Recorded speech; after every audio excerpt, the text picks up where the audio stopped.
El 8 de mayo de 1945, las últimas tropas alemanas tratan de escapar a la ira de los pueblos ocupados de Europa. El 8 de mayo de 1945, todas las capitales celebran la victoria, excepto Berlín y Tokio. El 8 de mayo de 1945, Hitler ha muerto. El mariscal de campo Keitel firma la capitulación de la Alemania nazi. Como símbolo de la libertad recuperada, la caballería de Estados Unidos libera sus caballos. La capitulación, las últimas horas que acabaron con la Segunda Guerra Mundial.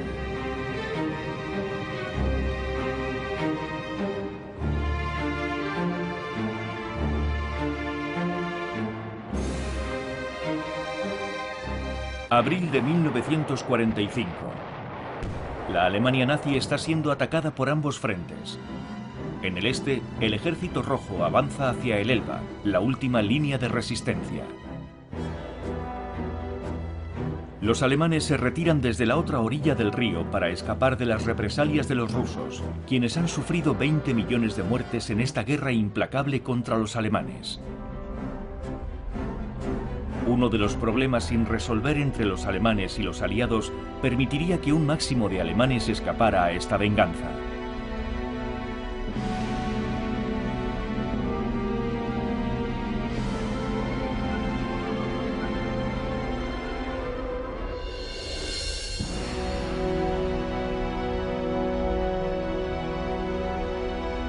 Millones de civiles huyen de los rusos.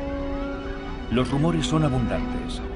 Matan, saquean, violan.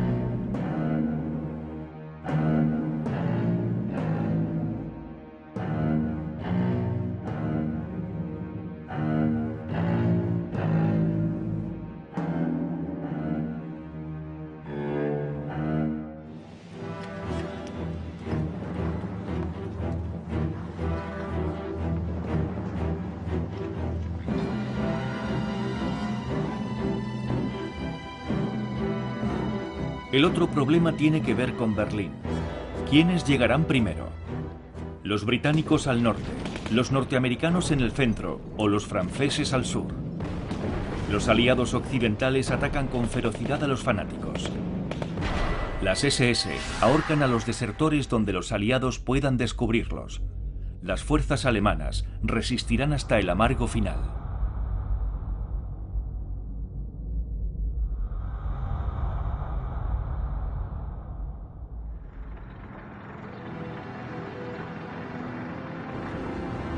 Pero los ciudadanos alemanes ya no tienen ningún deseo de resistir. Han perdido a 5 millones de soldados. Han sufrido fuertes bombardeos durante 3 años. Sus ciudades están en ruinas, como aquí, en Nuremberg, el lugar de origen del nazismo.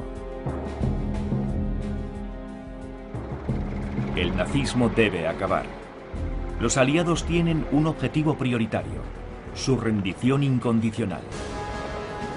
Un líder norteamericano, el general Eisenhower, apodado Ike, un buen organizador y diplomático, escribió a su esposa, la famosa Mamie Eisenhower, con quien se casó en 1916. Es difícil liderar una coalición con hombres de personalidades tan fuertes como las de Monty y George. Monty es el mariscal Montgomery, victorioso en las batallas del desierto y ahora comandante del ejército británico en Europa. George es George S. Patton, uno de los más famosos generales norteamericanos, quien siempre quiso llevar a sus tanques hacia adelante y no entendía por qué Eisenhower le retenía. Estas eran las órdenes de Washington. Las consecuencias de las decisiones tomadas en Yalta, la conferencia de febrero de 1945 entre los 3 grandes líderes, el presidente de Estados Unidos, Franklin Delano Roosevelt, el primer ministro británico, Winston Churchill, y el jefe de lo que entonces se conocía como Unión Soviética, la URSS, Joseph Stalin. Roosevelt, ya delicado de salud, cede ante los rusos. Les entrega una zona ocupada en Berlín y una parte del resto de Europa, muy favorable para Stalin. Iosif Vissarionovich Yugatsvili, más conocido como Stalin, el hombre de acero, había convertido a la URSS en un estado totalitario. Es difícil de creer el terror que inspiraba. Aquí, un ayudante de campo repite sus movimientos servilmente. Stalin tenía un círculo interno de cómplices, incluido Lavrenti Pavlovich Beria, quien también era de Georgia. Aquí parece que Stalin le aprecia. Beria es el ministro del Interior y jefe de la policía secreta, la NKVD, más tarde conocida como la KGB, que deportó a millones de personas a los Gulag. A Stalin no le gustaba que le filmaran con él, sobre todo si lo sorprendían en situaciones informales. Stalin se rodeaba de sus personas elegidas. Reemplazó su alto mando con hombres como Yukov, aquí a la izquierda, también imitando cada uno de sus movimientos. Pero Yukov también era un gran estratega que lideró la ofensiva en Berlín, el símbolo de la victoria.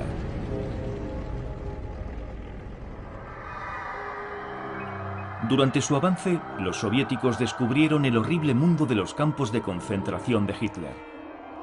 Los nazis asesinaron a 10 millones de seres humanos: judíos, gitanos, prisioneros rusos, luchadores clandestinos. Esta locura asesina no era solo ideología, sino que se originaba en el puro crimen organizado. Las SS lo aprovechaban todo, hasta lo más sórdido. Los rusos descubrieron 7 toneladas de cabello de mujer destinadas a hacer uniformes alemanes y 122 toneladas de huesos, esperando a ser enviadas a una planta de fertilizantes. Los norteamericanos descubrieron montones de pertenencias que las SS habían acumulado en el fondo de una mina de sal en Merkers, cerca de Frankfurt.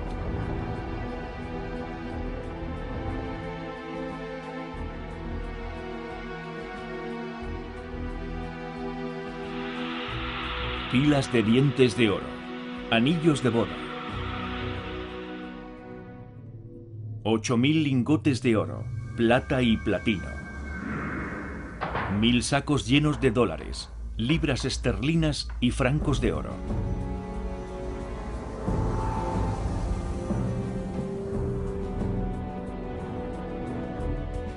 Y muchas obras de arte. El expolio de Europa. El descubrimiento de los campos de concentración cambiaría la naturaleza misma de la lucha contra el nazismo. Los primeros soldados norteamericanos que entraron en Buchenwald se quedaron horrorizados. Contactaron con su general, George Patton, un guerrero curtido, pero él no pudo afrontarlo. Hizo que fueran sus superiores, Bradley y Eisenhower, quienes informaran a Washington con un telegrama que comenzaba con las palabras: «Jamás he visto nada como esto en mi vida». Pero más allá de esta respuesta emocional, Eisenhower quería hacer una declaración política. Insistí en hacer esta visita para ser testigo, para que en el futuro no podamos ser acusados de hacer propaganda. Teniendo en cuenta futuras negaciones, preparó el terreno. Hizo filmar un documental. Llevó a 1.000 personas, habitantes de Weimar, un pueblo cercano, e invitó a muchos periodistas que escribieron: «En nuestra lucha no es suficiente usar solo grandes palabras como la defensa de la libertad o la cruzada por la democracia. Se trata del mal absoluto, la lucha por la vida sobre la muerte».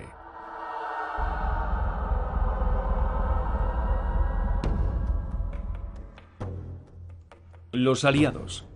Aquí, un oficial británico se niega a estrechar las manos ofrecidas por los alemanes.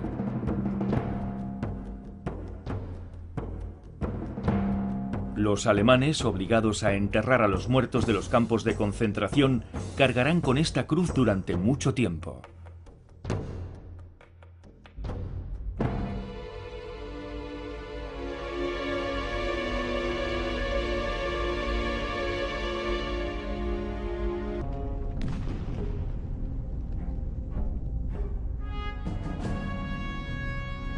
El ejército alemán envió a los lisiados y a los ancianos a los frentes. Otros eran muy jóvenes. No encontraban uniformes de su tamaño. No malentiendan esto. No están llorando como niños perdidos. Están llorando de ira. Estos están entre los peores.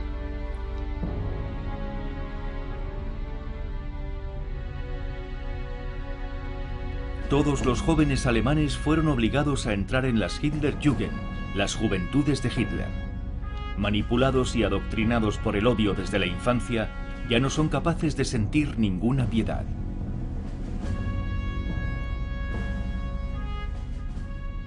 Se unirán a las hordas de prisioneros alemanes dejados atrás y abandonados. Los aliados tienen otras prioridades.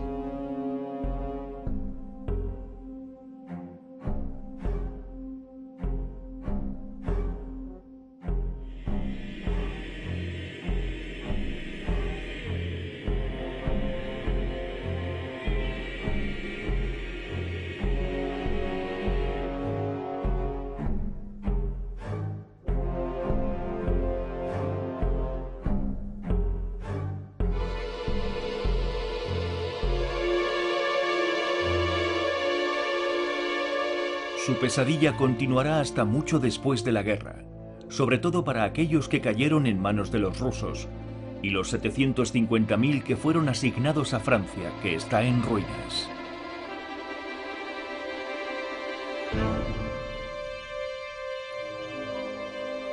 También los utilizarán para limpiar los campos de minas.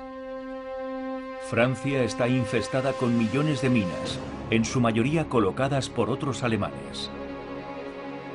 Muchos perderán los brazos, las piernas o la vida.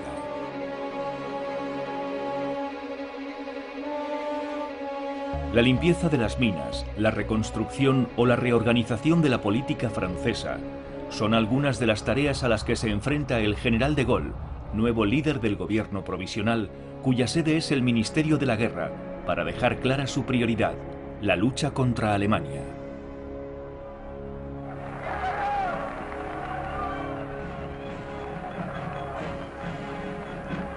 Bajo las órdenes del general de Lattre, el primer ejército francés acaba de cruzar el Rin y marcha hacia el Danubio.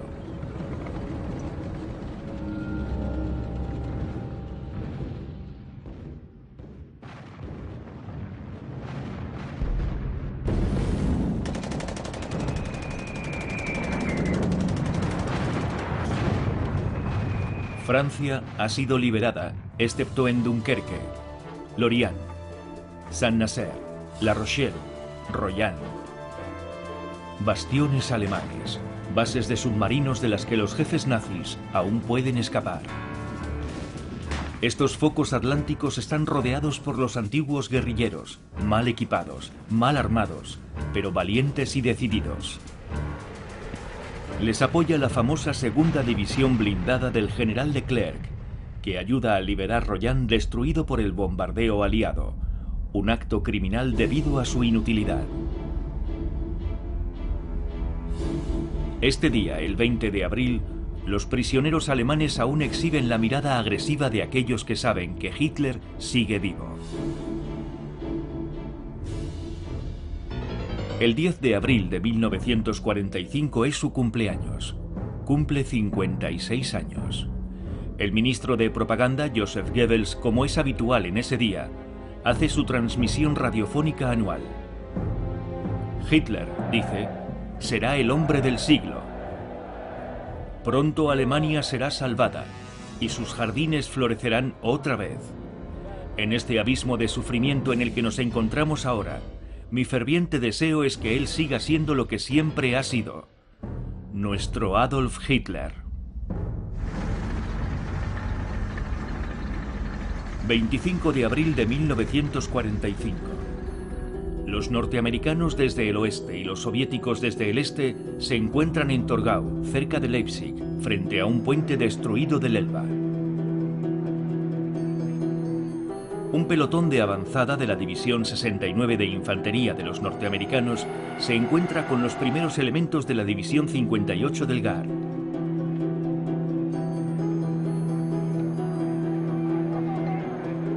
Todos los generales del sector se unen a ellos. Luego una multitud de periodistas. Entre ellos está Frank Gillard, de la BBC. La Alemania nazi, tambaleando hacia su colapso final, ha sido partida limpiamente por la mitad.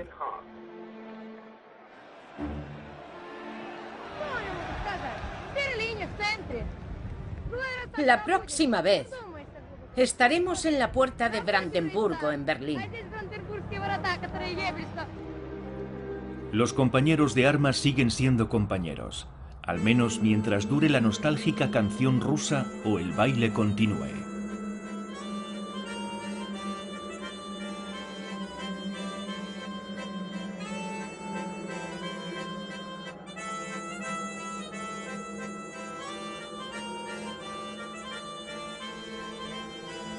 Los rusos bailan juntos, pero no con los norteamericanos, que están ocupados probando su suerte con las robustas mujeres policía de tráfico del Ejército Rojo.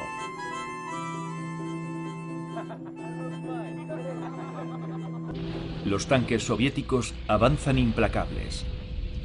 La batalla de Berlín se cobra 100.000 vidas.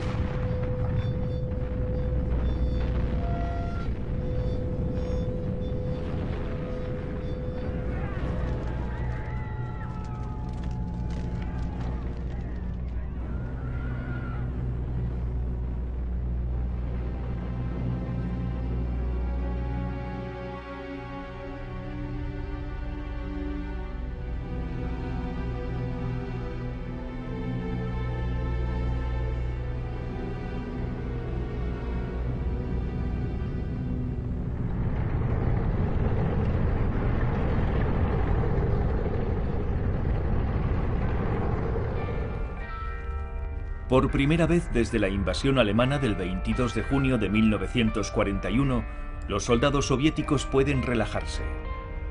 De aquellos reclutados al comienzo de la guerra, solo el 5% continúa vivo.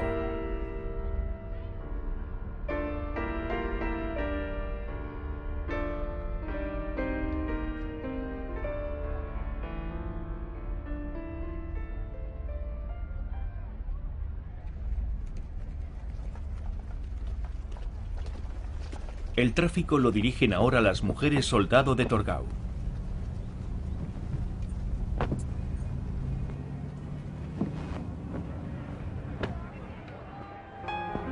Anna Pavlova ha sobrevivido. Está en su puesto en la puerta de Brandenburgo, pero está decepcionada. Por fin estoy en el centro de Berlín y luché mucho para detenerlos. Pero nadie me presta la menor atención. Volved cuando queráis. No voy a moverme de aquí.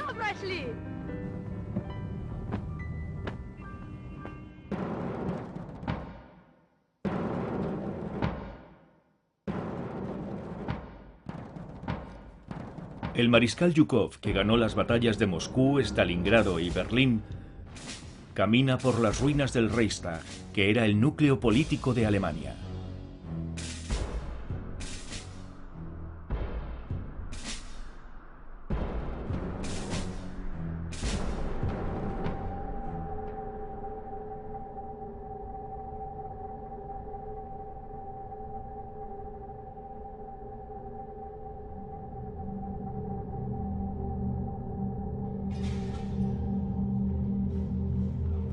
Esto es lo que queda de la Gran Cancillería desde donde Hitler aterrorizaba al mundo.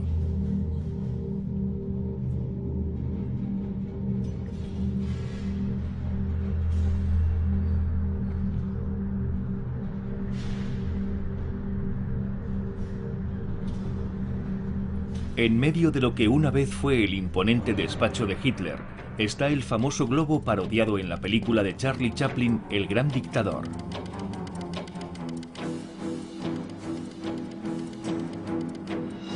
En el patio de la Cancillería, Zhukov saborea su triunfo.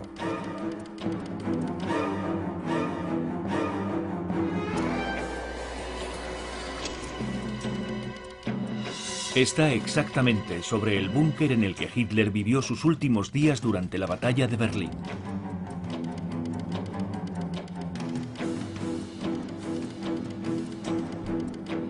Hitler se disparó en la cabeza el 30 de abril, después de casarse con Eva Braun, quien luego se envenenó.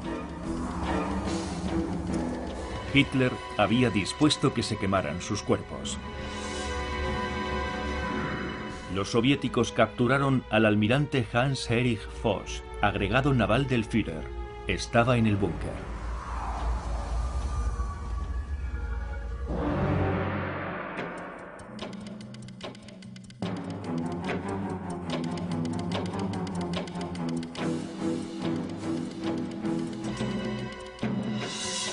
Los soviéticos cogieron los cuerpos y los colocaron al lado de los hijos de Goebbels, un niño y 5 niñas pequeñas.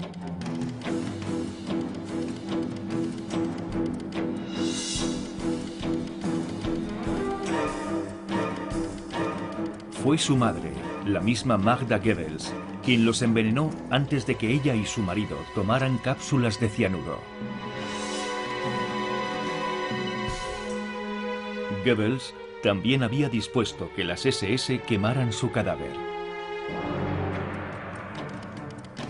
Voss continuó el proceso de identificación tras del cual fue encerrado en prisión durante 10 años. Tendría tiempo para meditar sobre los últimos pensamientos anotados en el diario de Goebbels. El mundo nos recordará como los mayores criminales de la historia.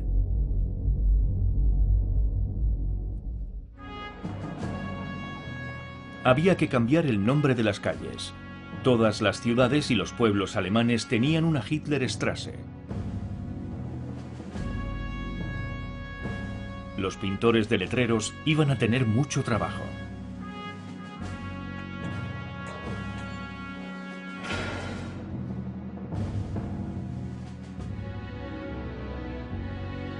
Mussolini fue ejecutado por los guerrilleros, que están exhibiendo aquí un abrigo alemán que llevaba puesto con la esperanza de pasar desapercibido. Pero era difícil con este tipo de coche. Cerca de allí, una unidad de las SS que pudo haberle protegido no se movió. Ya no recibían órdenes, pero aún iban armados. Permiten que un cámara aliado los filme, una auténtica primicia. Antes de eso había sido peligroso incluso acercarse a ellos. Los últimos fascistas restantes fueron capturados por los italianos, que ahora están al lado de los aliados. Los italianos, bajo las órdenes de los norteamericanos, dispararon a otros italianos. Las peores guerras son las guerras civiles. Sus crímenes se enfrentan a la crueldad de los otros.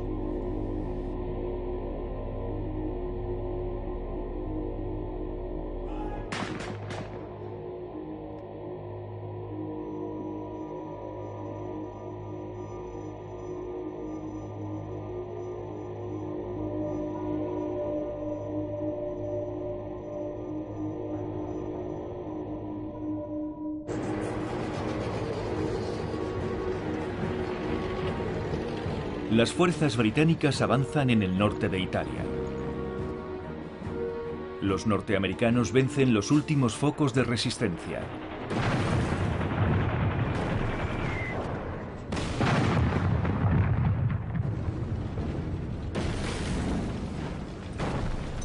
El 2 de mayo, el ejército alemán en Italia se rinde.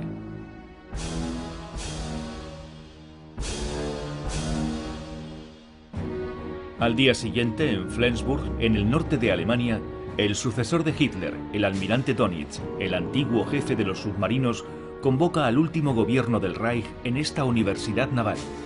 Deciden poner fin a la guerra, pero si es posible, solo en el frente occidental. Esto permitiría a la mayoría de los soldados y civiles escapar de los rusos. Dönitz envía a su ayudante, el almirante von Friedeburg, al cuartel general de las fuerzas británicas que ya no estaban muy lejos.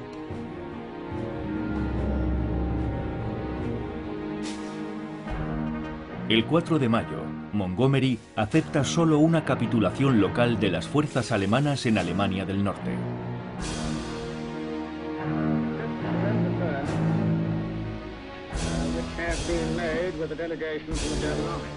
Con la delegación alemana firmamos ahora este papel.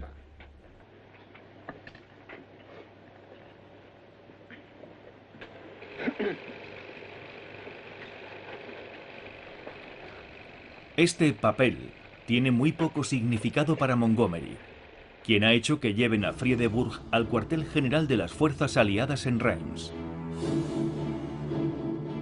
Esta vez acompañado por Jodl, número 2 del ejército alemán.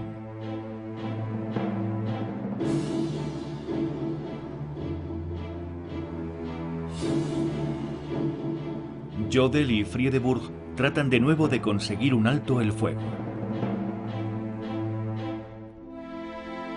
La delegación aliada permanece inflexible, la rendición incondicional. Sin embargo, todas estas discusiones y firmas han dado a 3 millones de refugiados y soldados el tiempo suficiente para cruzar al oeste. Esto provoca la ira de Stalin. Exige una ceremonia de capitulación final en Berlín. Berlín. ¡Qué símbolo! Para hacer que todos entendieran que él había ganado la guerra.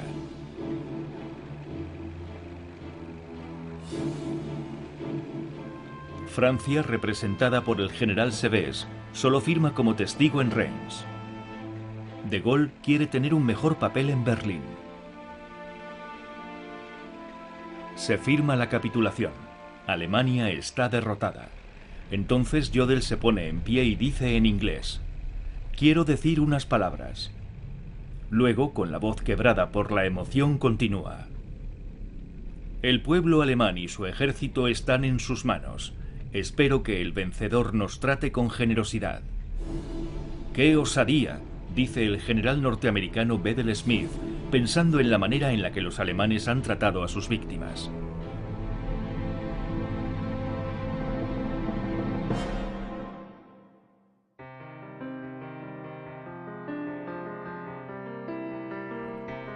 Eisenhower toma las dos históricas plumas y dibuja la V del signo de la victoria. A su lado está Kay Summersby, su chofer y secretaria. Todos aquí cierran los ojos ante su historia.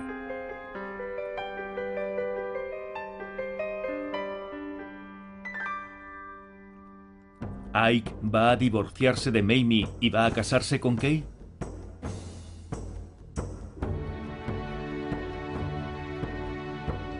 Una edición especial de Barras y Estrellas, el periódico del ejército norteamericano, se publica en París la tarde del 7 de mayo, a pesar de tener instrucciones de ser discretos para no molestar a los rusos.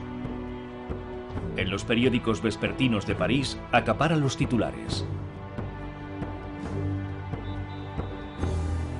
Las primeras multitudes comienzan a congregarse frente a la Casa de la Ópera.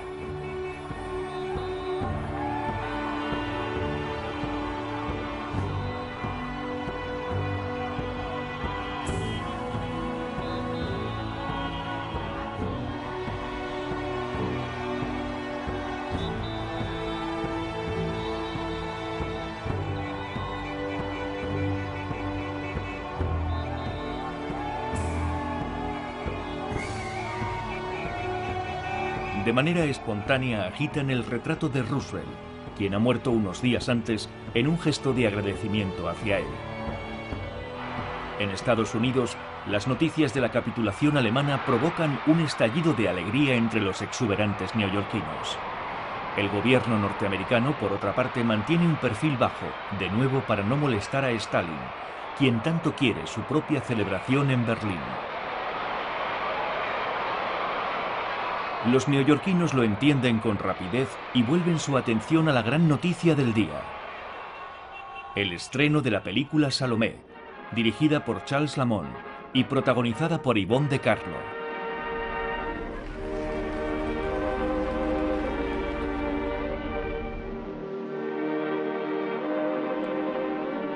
Debido a la diferencia horaria, pasamos al 8 de mayo de 1945.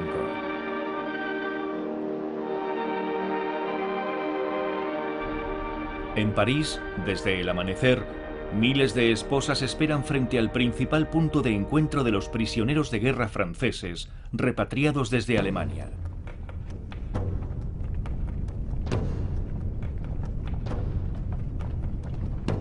Todavía queda 1 millón en Alemania. Liberados tras 5 largos años, van de camino hacia los aeropuertos de los aliados por toda Alemania.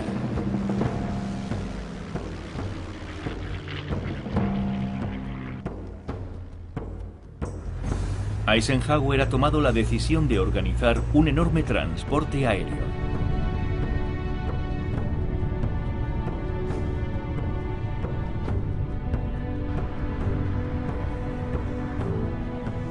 Y en unos pocos días ocurre el milagro. Vuelven.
Está aquí. Es necesario tener más paciencia. Hay mucho papeleo administrativo por delante.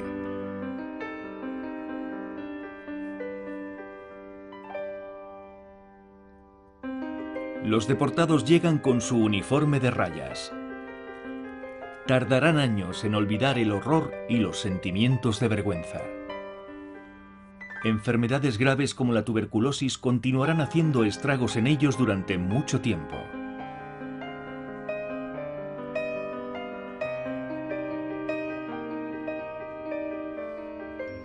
El 8 de mayo a las 3 en punto en los Campos Elíseos, las multitudes comienzan a congregarse.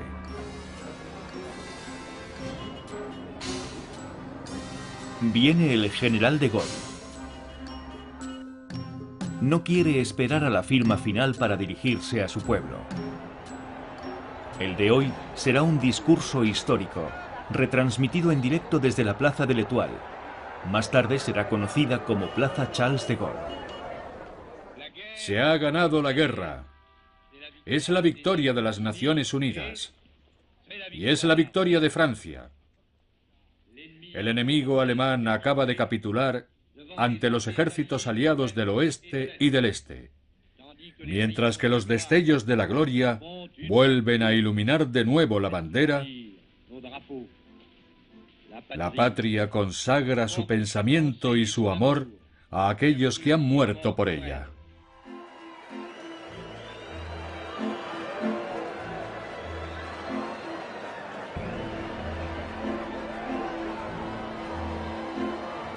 Mientras de Gaulle llega al Arco del Triunfo, no es consciente de lo que está ocurriendo en Argelia en ese mismo momento. En Sétif y Yelma, cerca de Constantin, las celebraciones por la victoria se están convirtiendo en manifestaciones por la independencia. Algunos colonos franceses son masacrados y las represalias son terribles. El general Duval, el comandante en Argelia, advertirá a de Gaulle: hemos aplastado la rebelión, pero si no se dan pronto pasos hacia la reforma, ocurrirá lo mismo otra vez dentro de 10 años.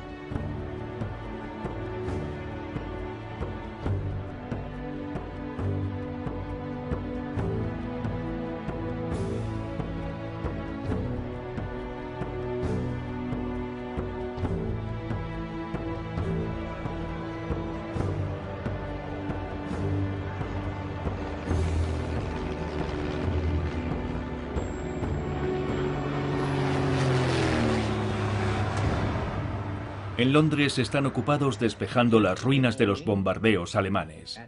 Ellos tampoco esperan a la firma final. Rinden homenaje a Churchill, cuya voz pueden oír anunciando la rendición de los alemanes.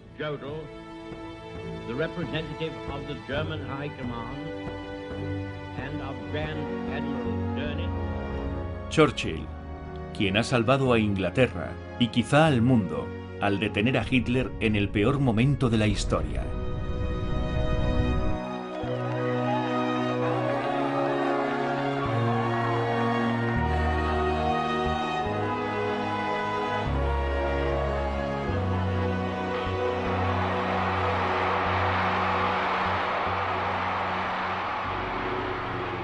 La Real Fuerza Aérea ha ganado la batalla de Inglaterra y ahora recibe los honores. El mariscal jefe del aire, Tedder, está en Berlín. Ha llegado el gran momento. La firma final de la capitulación alemana. Tedder acaba de aterrizar en Tempelhof, una de las bases de los cazas alemanes. Tedder mira pensativo a uno de sus peores enemigos, un Focke-Wulf 190, ahora abandonado. Ve llegar al general de Lattre, que va a firmar por Francia. De Gaulle por fin ha conseguido que lo acepten. Le brindan una gran recepción soviética digna del acontecimiento. Pero cuando de Lattre llega al cuartel general soviético en Karlshorst, cerca de Berlín, donde va a tener lugar la firma, se lleva una sorpresa. Todos los corresponsales de guerra están aquí y no hay una sola bandera francesa. De Lattre tiene uno de sus famosos estallidos de ira y exige que se haga una de inmediato. Llega la delegación alemana. Está encabezada por el imponente mariscal de campo Keitel, comandante del ejército, acompañado por el general Stumpf de la Luftwaffe y el almirante von Friedeburg de la Kriegsmarine. En Karlshorst, los soviéticos se dan la satisfacción de hacer que los alemanes esperen todo el día en una pequeña habitación donde podemos imaginar que la atmósfera era bastante pesada.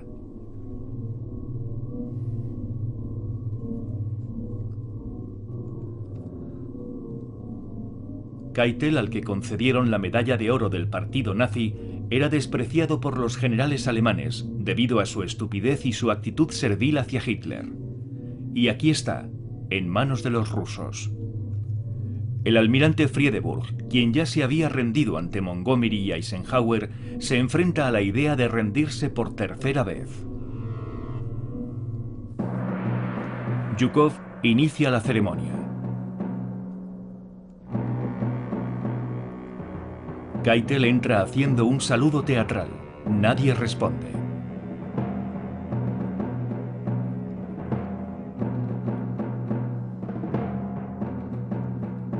Se le oye comentar con amargura: ¿cómo es posible? Hay franceses aquí.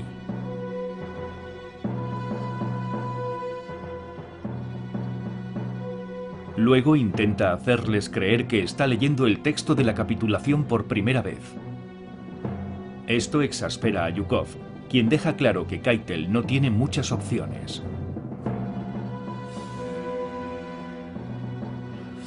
No se puede hacer otra cosa, Herr Mariscal, le dice su ayudante con tristeza.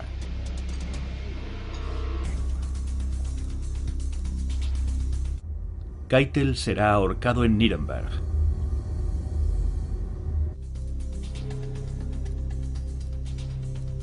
Friedeburg se suicidará bajo el retrato de Dönitz.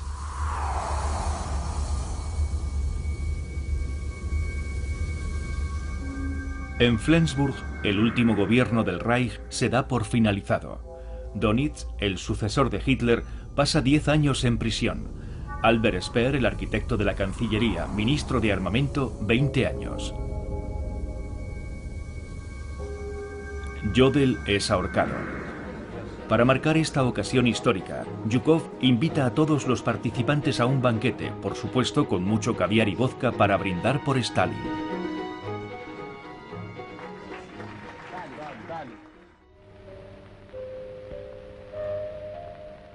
Radio Moscú retransmite su famosa apertura para los acontecimientos especiales.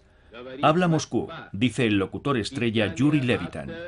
Su potente voz ha galvanizado a las masas a lo largo de toda la guerra, y Hitler ha puesto precio a su cabeza.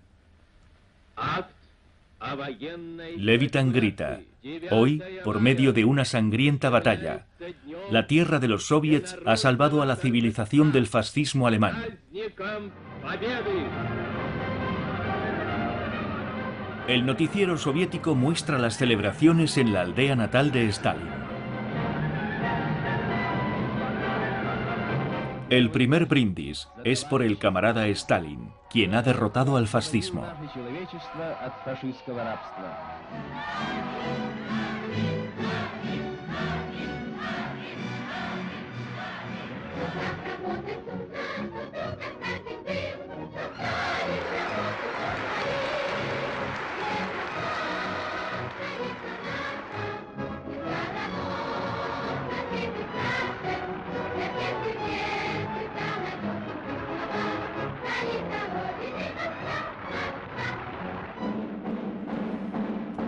El 8 de mayo de 1945, Molotov, el ministro de Asuntos Exteriores de Stalin, está en San Francisco. En la primera Asamblea General de Naciones Unidas, Molotov es vitoreado mientras anuncia el final de la guerra. De pronto su discurso se vuelve amenazador. Millones de personas están dispuestas a tomar las armas para defender a su país, dice, dirigiendo sus comentarios hacia el secretario de Estado norteamericano, Edward Stettinius, y al delegado británico, Anthony Eden. Ambos tratan de agraviarle con lo que se llamó la cuestión polaca. Stalin se está apoderando de este desgraciado país, ignorando todas sus promesas. Al mismo tiempo, en medio de las ruinas de Varsovia, los soviéticos organizan una reunión de los pocos supervivientes que quedan para celebrar el 8 de mayo. Las pancartas proclaman: con la Unión Soviética para siempre. Los polacos mascullan: para siempre, bueno, pero ni un minuto más.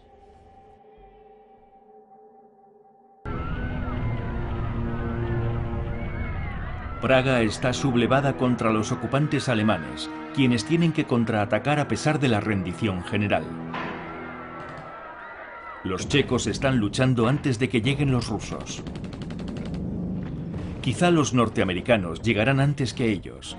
El ejército de Patton ha cruzado la frontera. No pueden estar muy lejos. Su avance está cubierto de flores.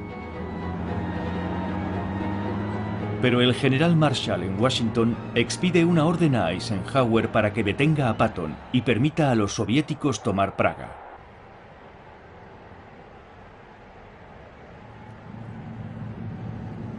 El ejército rojo entra en la capital checa. La apuesta de Stalin por la debilidad de Occidente ha dado resultado. El 12 de mayo, Churchill escribe: un telón de acero ha caído sobre Europa. No sabemos lo que está ocurriendo detrás de él.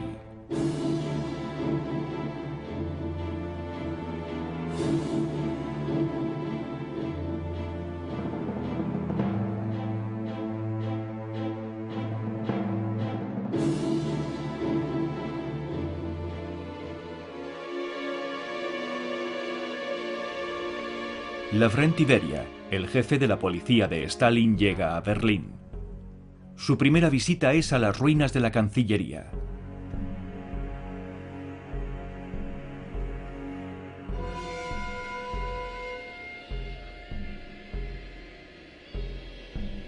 Luego al búnker de Hitler, que a estas alturas ya es historia antigua. Beria se acerca a Torgau, donde los aliados se encontraron con los rusos. Eso es historia antigua también.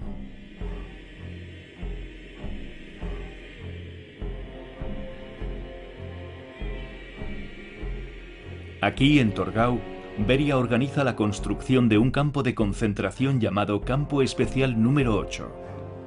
Ordena la reapertura del campo de Buchenwald, evacuado por los norteamericanos, que ahora está en la zona soviética. Sí, el campo de exterminio de Hitler, Buchenwald, se convierte en el campo especial número 2. En Buchenwald, serían internados 122.671 alemanes, considerados como elementos antisoviéticos, cristianos, socialdemócratas, todos aquellos en contra del estalinismo. 42.889 morirían de hambre.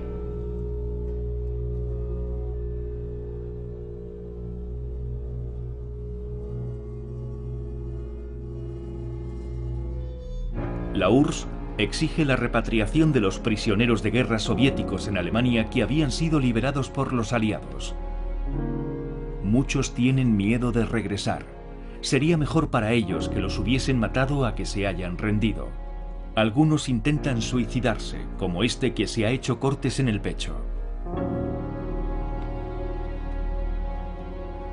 Los norteamericanos los reúnen y los suben a los trenes hacia la URSS, donde algunos prisioneros aliados siguen retenidos para ser utilizados como fuerza de negociación.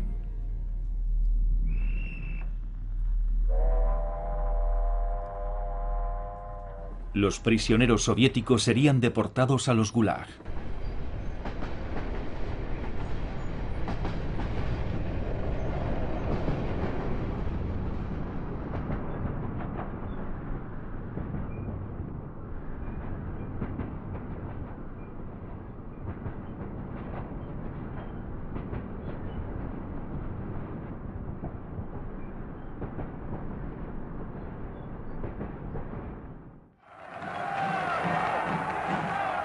Europa Occidental necesita la ayuda norteamericana para restablecerse.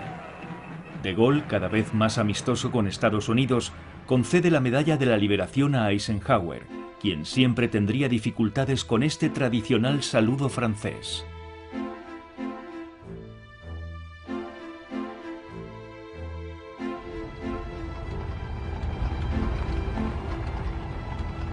De Gaulle va a Estados Unidos a visitar a Harry Truman, el nuevo presidente, y para presentar sus respetos en la tumba de Roosevelt, un hombre que nunca había sido demasiado amable con él.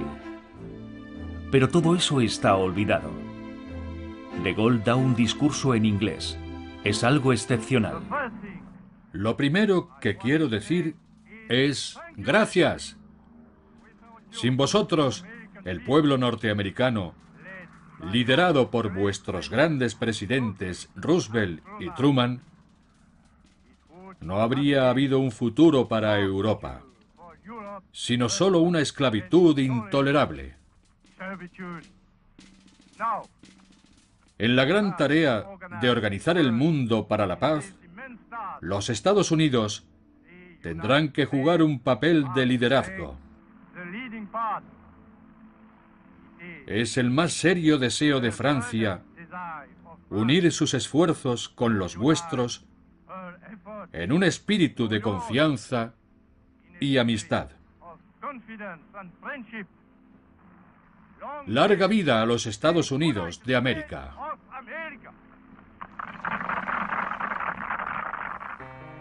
Eisenhower regresa.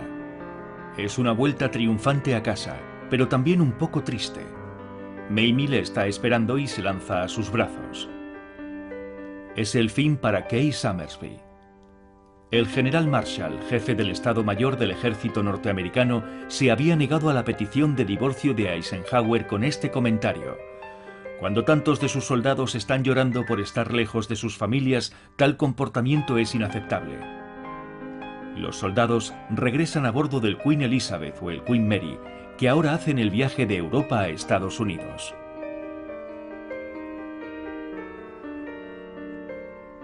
Pero todo el mundo a bordo sabe que la guerra no ha terminado. Continúa al otro lado del mundo. Otro infierno. Los kamikazes.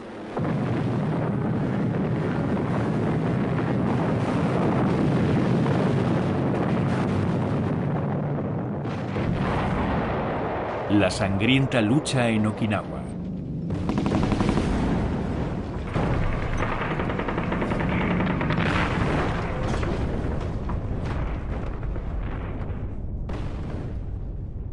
La victoria sobre Japón parece costosa. Los norteamericanos aceleran sus esfuerzos para crear la bomba atómica. Un equipo de alto nivel de científicos, liderados por el profesor Oppenheimer, prepara la prueba de la primera arma nuclear de la historia.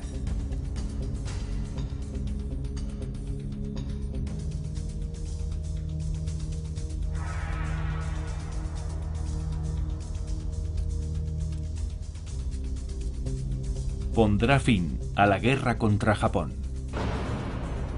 También servirá para detener a Stalin. Stalin quiere mostrarle al mundo su poder. Se organiza un gran desfile de la victoria en la Plaza Roja. Las banderas del ejército derrotado se lanzan a sus pies.